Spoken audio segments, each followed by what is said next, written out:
আসসালামু আলাইকুম। সংবাদে আপনাদের সবাইকে স্বাগতম জানাচ্ছি আমি রোজ। শুরুতেই সংবাদ শিরোনাম। ইসরায়েলের নাম উল্লেখ না করেই কাতারে হামলার নিন্দা জানাল নিরাপত্তা পরিষদ। গাজায় ইসরায়েলি হামলায় নিহত ৭২, অনাহারে ৭। মালয়েশিয়ায় পুলিশের উপর হামলায় ক্ষুব্ধ স্বরাষ্ট্রমন্ত্রী। এতক্ষণ শুনছেন সংবাদ শিরোনাম, এখন বিস্তারিত। ইসরায়েলের নাম উল্লেখ না করেই কাতারে হামলার নিন্দা জানাল নিরাপত্তা পরিষদ। কাতারের রাজধানী দোহায় ইসরায়েলের বিমান হামলার তীব্র নিন্দা জানিয়েছে জাতিসংঘ নিরাপত্তা পরিষদ। বৃহস্পতিবার ১১ সেপ্টেম্বর অনুষ্ঠিত জরুরি বৈঠকে সর্বসম্মতভাবে দেওয়া এক বিবৃতিতে ১৫ সদস্য রাষ্ট্রই কাতারের সঙ্গে সংহতি প্রকাশ করে এবং পরিস্থিতি প্রশমনের আহ্বান জানায়। তবে যৌথ বিবৃতিতে ইসরায়েলের নাম উল্লেখ করা হয়নি। খবর আল জাজিরার। গত মঙ্গলবার ৯ সেপ্টেম্বর গাজায় মার্কিন প্রস্তাবিত যুদ্ধবিরতি নিয়ে আলোচনার জন্য অনুষ্ঠিত এক বৈঠকের সময় কাতারের রাজধানী দোহায় হামাসের একটি অফিস ভবনকে লক্ষ্যবস্তু করে বিমান হামলা চালায় ইসরায়েল।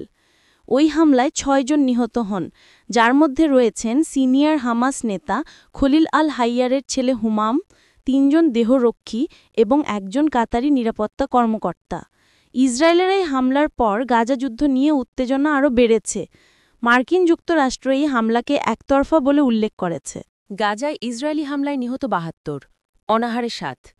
ফিলিস্তিনের অবরুদ্ধ গাজায় চলছে ইসরায়েলি বর্বরতা। ইসরায়েলি বোমাবর্ষণের পাশাপাশি দুর্ভিক্ষ ও অনাহারে প্রতিদিনই বাড়ছে প্রাণহানি। গত ২৪ ঘণ্টায় ইসরায়েলি হামলায় ৭২ জন নিহত হয়েছেন। এছাড়া শুধু ক্ষুধায় মারা গেছেন আরও ৭ জন, যাদের মধ্যে একজন শিশু রয়েছে। বৃহস্পতিবার ১১ সেপ্টেম্বর একটি প্রতিবেদনে এই তথ্য জানিয়েছে বার্তা সংস্থা আনাদোলু। প্রতিবেদনে বলা হয়েছে, গাজায় ইসরায়েলি হামলায় নিহতের সংখ্যা বেড়ে দাঁড়িয়েছে ৬৪,৭১৮ জনে। এর মধ্যে গত ২৪ ঘণ্টায় অনাহার ও অপুষ্টিতে এক শিশুসহ আরও ৭ জন প্রাণ হারিয়েছেন বলে বৃহস্পতিবার ফিলিস্তিনি স্বাস্থ্য মন্ত্রণালয় জানিয়েছে। একটি বিবৃতিতে মন্ত্রণালয় জানায়, গত একদিনে ৭২ জনের মরদেহ হাসপাতালে পৌঁছেছে, আহত হয়েছেন আরও ৩৫৬ জন। এতে ইসরায়েলি হামলায় মোট আহতের সংখ্যা দাঁড়িয়েছে ১,৬৩,৮৫৯ জনে। অনেক নিহত এখনও ধ্বংসস্তূপ আর রাস্তায় পড়ে আছে। উদ্ধারকারীরা তাদের কাছে পৌঁছাতে পারছেন না। মালয়েশিয়ায় পুলিশের উপর হামলায় ক্ষুব্ধ স্বরাষ্ট্রমন্ত্রী। মালয়েশিয়ার কুয়ালালামপুরের কাম্পুং সুঙ্গাইবারু এলাকায় অভিযানের সময় পুলিশের উপর হামলার ঘটনায় দ্রুত তদন্তের নির্দেশ দিয়েছেন স্বরাষ্ট্রমন্ত্রী দাতুক সেরি সাইফুদ্দিন নাসুদ্দিন ইসমাইল। তিনি এই ঘটনাকে জঘন্য ও অসভ্য কাজ আখ্যা দিয়ে নিন্দা জানান। বৃহস্পতিবার ১১ সেপ্টেম্বর আদালতের নির্দেশে পরিচালিত উচ্ছেদ অভিযানের সময়ে অজ্ঞাত ব্যক্তির নিক্ষেপ করা পাথরে মাথায় আঘাত পান ডাং ওয়াঙ্গি পুলিশ প্রধান সহকারী কমিশনার সুলিজমি ক্যাফেন্ডি সুলাইমান।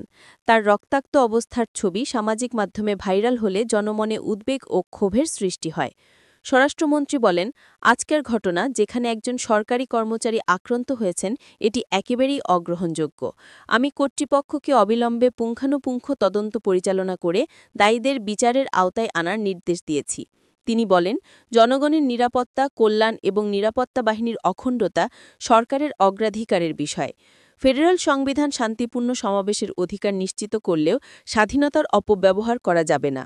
সাইফুদ্দিন সতর্ক করে বলেন, সরকার সংকীর্ণ রাজনৈতিক উদ্দেশ্যে সমাবেশের অধিকারের অপব্যবহার, অস্থিরতা তৈরি বা মিথ্যা তথ্যের মাধ্যমে ঘৃণা উস্কে দেওয়ার কোনো প্রচেষ্টার সঙ্গে আপোস করবে না।